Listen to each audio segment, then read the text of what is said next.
Na tai sveiki chebrytė, šiandien truputėlį kitokią seriją. Aptarsime poliravimą ir labai šiaip aktualią temą Lietuvoje, tai keramikos danga. Ir už manęs turim Tesla Model E.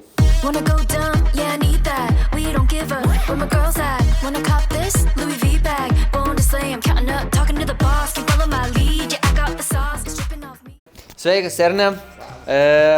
Žodžiu, čia yra tikrai kietas bičas, jisai jau dirba kiek metų prie šito?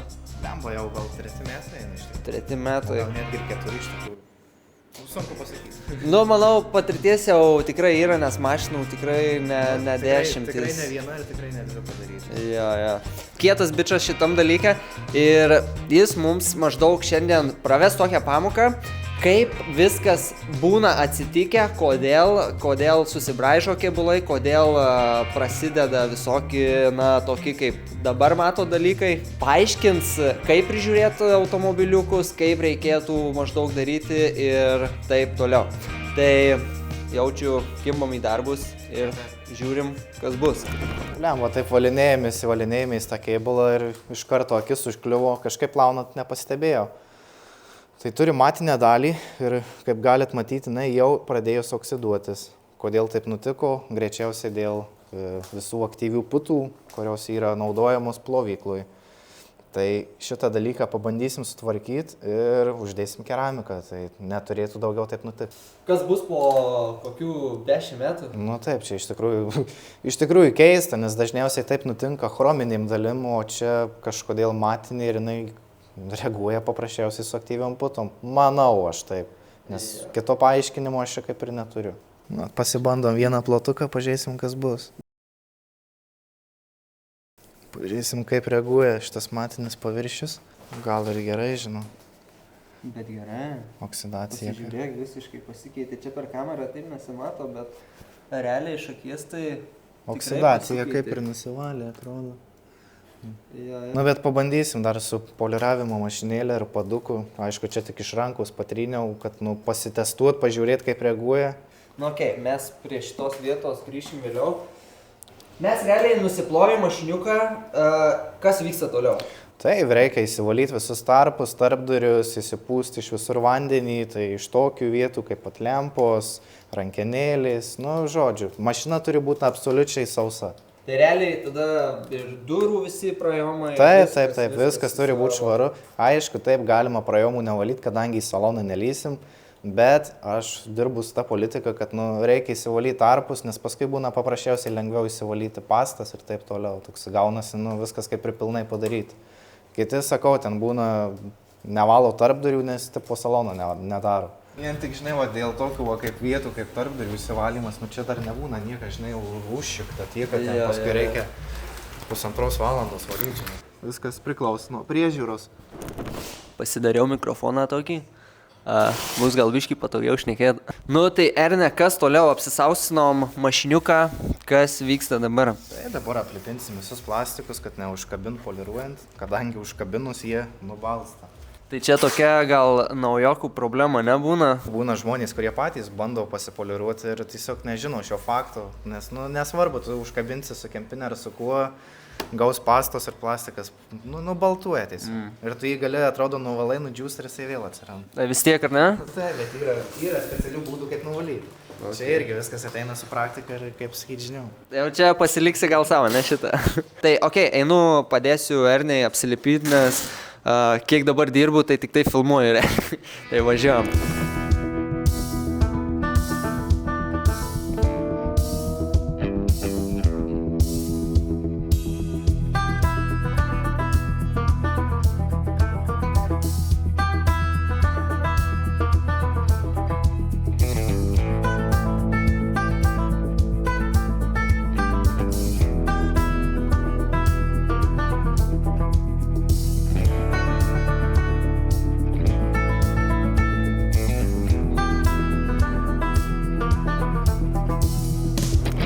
Tai ką, tai apnašų nereikia valyti, mašina nauja, tai imam naują poliravimo paduką, dedam ant ekscentrinis poliravimo mašinėlis, ir pradedam poliruoti. Norėčiau paklausti vieno dalyko apie mašinėlės. Nežinau, kad yra dviejų tipų, gal ir daugiau, bet yra dviejų tipų pagrindinės mašinėlės. Tai matau vieną, tu tikrai laikai ir kokia yra dar kita. Tai yra rotaciniai poliravimo mašinėliai, gali parodyti, kaip atrodo. Tai aš dirbu su Flexo produkcija, tai rotaciniai mašinėliai iš esmės, jei taip liaudiškai tariant, yra bulgarkiai su greičiu. Tai jinai tiesiog sukasi ratu. O tai vat. O vat ekscentriniai arba orbitiniai mašinėliai, tai kaip pavyzdys, jinai ne tik sukasi šitaip, bet ir daro už tai šitaip. Ai, okei. Ir kiek žinau, su šiomis būtent mašinėlėm, aš neištarsiu pavadinimo jau, su jomis labiau išsima tos vadinamos hologramos, negu su ta Ana, kurią rodai prieš tai. Tai būtent tai ir yra, kad su Ana tu prisidarai hologramų, Taip. o vat su šita kaip pavyzdys tai esi išimi. Aišku, čia atliksim tik vieno etapo poliravimą, tai tokio dalyko kaip rotarijos tikrai čia nereikia. Tai tiesiog sublizginam, viską nuriebulinam, uždedam keramiką ir viskas. Čia daugiau, tiesiog nėra ką daugiau daryti, nes tai yra nauja mašina praktiškai. Visiems tie, kas norėtų namuose pasiblizgyti patys savo mašinytę, tai tikrai galiu rekomenduoti Evokaro šitą pastą. Tikrai duoda ir blizgėsi normaliai, nieko neužmaskuoja, kai būna kitos pastos vanstepinės, jos neišpoliruoja, o užmaskuoja. Tai būtent šita bent jau kiek dirbu, tai neteko, kad būtų taip, kad užmaskuotų. Tai va tokią Evokarę tikrai rasit, ne? Ir ten šiaip Hebra dirba tikrai neblogai, gali patart, nes, kaip suprantu, tavo rėmėjai, ne? Iš esmės taip. Tiek, padeda. Ne, iš tikrųjų, viskas, kas susijęs su poliravimu, tai perku praktiškai pas juos. Nežinau, tiesiog geras kainos ir kokybės santykis. Ir pats aptarnavimas, viskas tvarkoj, parašiai, paskambinai, reikia to ir to. Gerai, atvažiuok į Yra, pasimk viskas. Čia Kaunas. Taip. Supratau.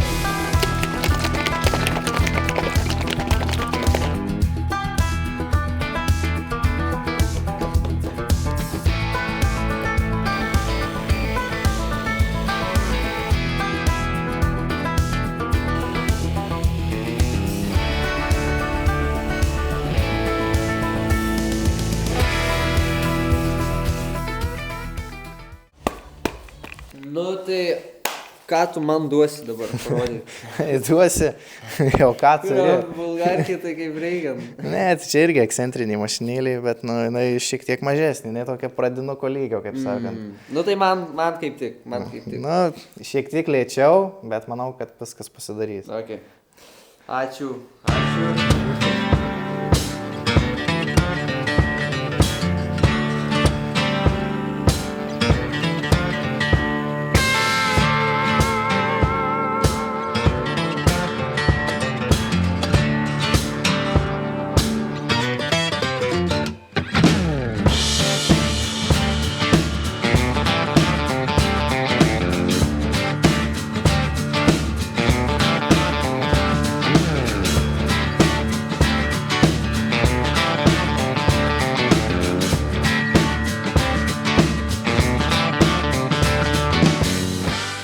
Tai mums reikia pasiruošti ne tiek, kiek gal jį išpoliruoti, bet kiek mums reikia paruošti kėbulą dangai. Taip, iš esmės taip. Nes, iš tikrųjų, taip nemeluojant pasakysiu, dar neteko dėti dangos ant nepoliruoto kėbulo visiškai. Aha. Tai netgi iš tikrųjų būtų įdomu pabandyti, pažiūrėti, kaip jinai laikosi, kaip kas, tiesiog labai gerai viską išplauti, nepoliruoti ir uždėti dangą.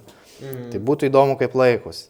Tai aš matau, kad visai kontento gero gal būtų eksperimentas ir kartu videkas YouTube'ui žmonėm. Galbūt, bet iš tikrųjų, žinai, kaip ir gaila, būtų išmest dangą be reikalo. Bet jau žinotum, kas ir Hebra žinotų. Ar gali dėtis ant savo patys bandyti ar ne? Tiesiog nepoliruoto kėbulų. Bet nežinau, čia kliento mašina ir tikrai nedarysim eksperimento. Čia vis tiek prasipoliruojam, viską prablizginam, gerai paruošiam, nuriebalinsim, uždėsim keramiką ir bus kalas. Matai, kas yra, su kuo susidūriau su truputėlį bėda, čia kantas. Ir man jau ta prasme, mašinėlė jau atrodo, žinai, jeigu eisiu toliau, tai jau čia atrodo labai pjauna. Čia ir yra orbitiniais mašinėliais problema. Jinai sukasi iš ekscentrinės jėgos, daro tą visą judesį Ir tu supranti, tu kai prieini prie kampo arba kokį nelygumą, dažnu atveju ta mašinėlė sustoja ir tiesiog vietoj nieko nedaro. Tai va čia ir yra orbitiniais, ekscentriniais mašinėliais problema. Aišku, yra tokių mašinėlių orbitinių, kurios tu jas spaus kaip nori, daryk, ką tu nori, su jie nesustoja. Tai va čia yra problema, todėl rotorius man yra, nes kaip pavyzdys tokius kantus tu galėsi dirbti, tai, vaizdu, žiauriai lengvai. Nes jinai nesustoja, kai sakau, kaip bulgarikė, jinai sukasi, tai daryk, ką tu nori.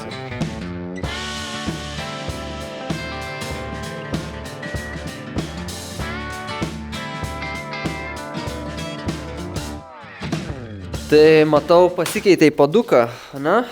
Jo, čia priekį turim šiek tiek daugiau pabraižymų. Dar musytais šiek tiek pagraužę laką, plovim, bet vis tiek nenusiplovė, tai bandysim šiek tiek papoliruoti, kad bent jau užblizgyt. Ne, tai aš manau, aš pats esu su tokiu paduku bandęs, tai visai gerai gaunasi tuos šitus, kaip sakai, lavonus nuimt. Nu čia per kamerą, tai jų vienas pasimatė. Jie tokie įdomus, sakau, išpurškiau chemiją, palaukiau, viską sukimti, nenuplovim ir taip.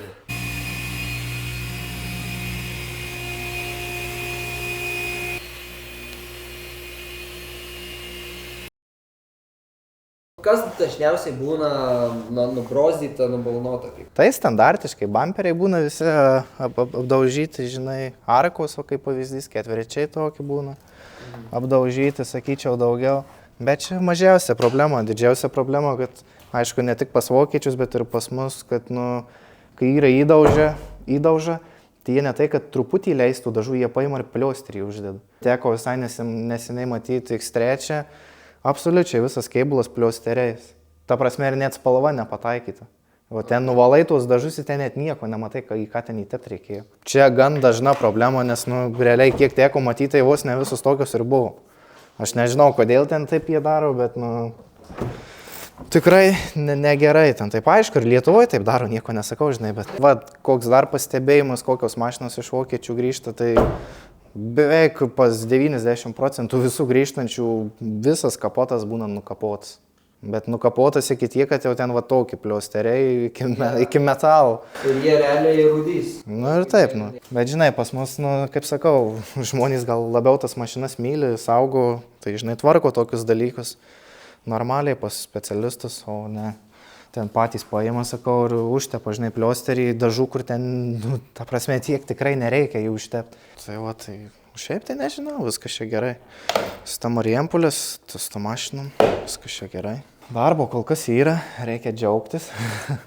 Sezoninis, vis tiek, žinai, sakyk, ką tu nori, čia sezoninis darbas. Tai, vasarą jau turi, kaip pasakyti, parsiduoti iki galo ir daryti, nes kitaip ten, jeigu nukelinėtai, ten žmonės po 2-3 mėnesius į priekį, tai jie paprasčiausiai neatvažiuoja. Ir pas mane tikrai buvo ne vienas ir ne du, kur jie neatvažiavo. Aišku, kai vasarą klientūros daug, tai ten greitai užpildai tokį tarpą. Pavyzdys, kaip dabar atsišauktų kokią, tai jau būtų šiek tiek reikalų. Kažką surast, kas galėtų atvažiuoti. Tai ką, Erne, viską nupoliravom ir kas eina toliau? Tai toliau, ką reikia nusiriebalinti visą kėbulą, įsivalyti tarpukus, kur prilindo pastos, dulkių ir taip toliau. Ir viskas, dėdam keramiką ir paliekam mašinytę stovėti per naktį, keramika susistovės ir rytoj atiduosiu mašiną. Okay.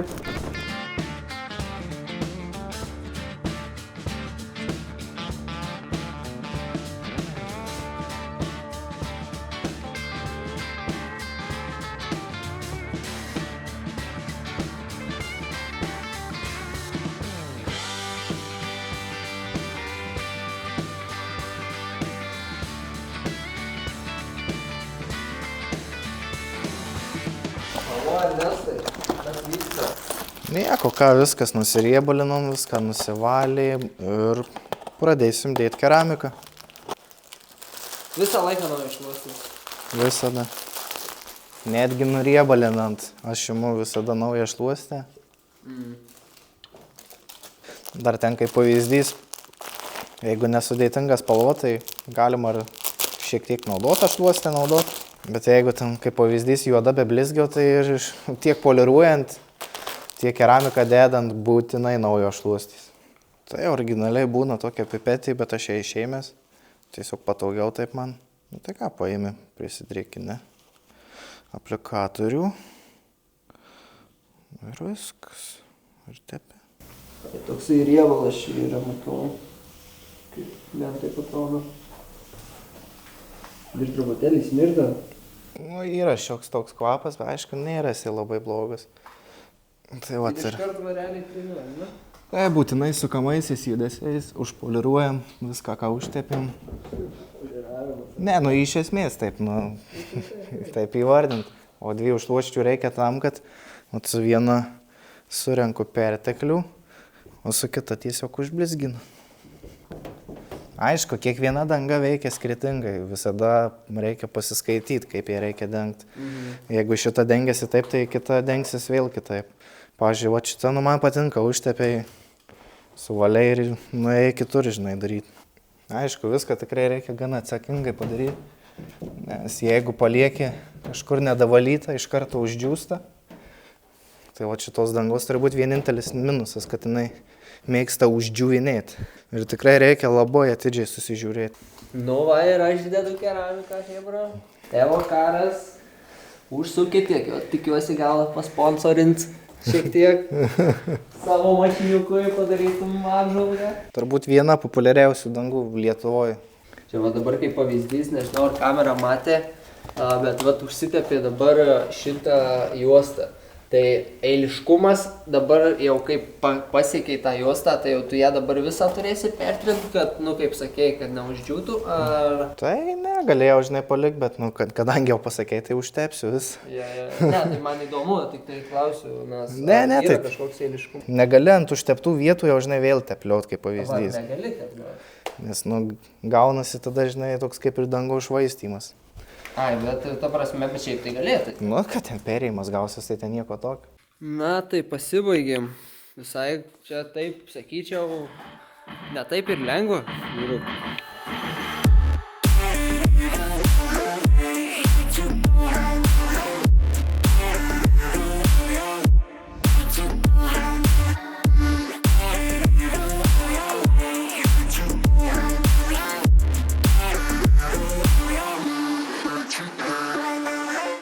Nu ką, viskas, baigėm. Ateik į kadrą, nes nėra tavęs. Baigėm, šiaip tu baigėjai šią Teslą, tikrai gerai padirbėjai, išmokau ir aš kažką, biškį, nedaug. Tai dabar kiek laiko turi stovėti mašiniukus? Iš esmės parą laiko. Parą laiko, bet tiek neįstovės, nes atiduoti reikia rytoj ryte. Čia galvau mano. Mano. Wow. Pirma, naujas ragelis, reikia pažiūrėti, kur nes su mama galvos. Aš tai mačiau kažkokią detalę. Aš ir mačiau. Ja. Viskas, ką, šiandien videką uždarom, ragelis sveikas. Tikiuosi. Shoutout Ernestui, Ernestas Čivinskas, Restart Autoservisas, tik tokia pasiekit, bus videkas šitos Teslos. Ir ką, dėkui labai už šiandien dieną ir susitiksim. Per naują pada. Ernė jau žiūri dar savo ragelį, žinokit, viskas įvisi jau. Palaikinkit videką, jeigu galit, pasubscribinkit ir iki kitų. Gal dar padarysim kokį videką su Erne. Ciao. See ya.